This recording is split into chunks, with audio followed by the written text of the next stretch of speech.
ಈ ದನಗಳು ಸ್ಲಾಟರ್ ಹೌಸ್ನಾಗ ತೊಗೊಂಡು ಹೋಗ್ತಾರೆ ಕಸಾಯಿ ಖಾನೆ ಒಳಗೆ.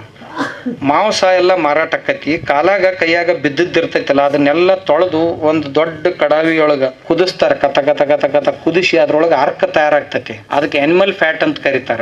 ಅದನ್ನ ಎದ್ರೊಳಗೆ ಬಳಸ್ತಾರೆ ಹೇಳ ನಿಮ್ಗೆ? ಐಸ್ ಕ್ರೀಮ್ದಾಗ ಬಳಸ್ತಾರ. ಅದನ್ನ ಹಾಲಿನಿಂದ ಐಸ್ ಕ್ರೀಮ್ ತಯಾರು ಮಾಡಿದ್ರೆ ತುಟ್ಟಿ ಆಕೈತಿ ಅಂತ ತಿಳ್ಕೊಂಡು ಈ ಅನಿಮಲ್ ಫ್ಯಾಟ್ ಐಸ್ ಕ್ರೀಮ್ ತಯಾರು ಮಾಡೋದಕ್ಕೆ ಬಳಸ್ತಾರೆ ದೊಡ್ಡ ದೊಡ್ಡ ಕಂಪನಿಯವ್ರು. ಮೇಘ ಹಚ್ಚು ಸಾಬೂನ್ದಾಗ ಈ ಸೋಪ್ ಫ್ಯಾಟ್ ಅಂತ ಏನ್ ಇರ್ತೈತಿ ಅದು ಎಣ್ಣೆ ಒಳಗೆ ತಯಾರು ಮಾಡ್ಬೇಕಂತ ಐತಿ.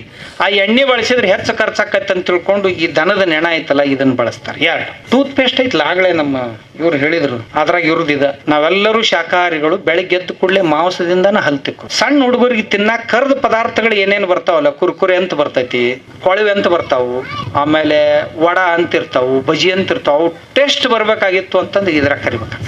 ಇದ್ರಾಗ ಕರೆದ್ರಂದ್ರೆ ದಿನ ಅಲ್ಲೇ ಹೊಕ್ಕ ನಾವು ತಿನ್ನಾಕ. ಇವೆಲ್ಲ ಅದ್ರೊಳಗೆ ಬರ್ತಾವ. ಆಮ್ಯಾಗ ನಿಮ್ಮ ಕ್ಯಾಪ್ಸೂಲ್ಸ್ ಅದಾವಲ್ಲ ಗುಳಿಗೆ ನಾನು ನುಂಗ್ತಿರ್ಲ ದಿನ ಎಲ್ಲ ಶಾಕಾಹಾರಿಗಳು. ಆ ಎಲ್ಲ ಕ್ಯಾಪ್ಸೂಲ್ಗೆ ಇದನ್ನ ಹಚ್ಚಿರ್ತಾರ ಹೊರಗೆ.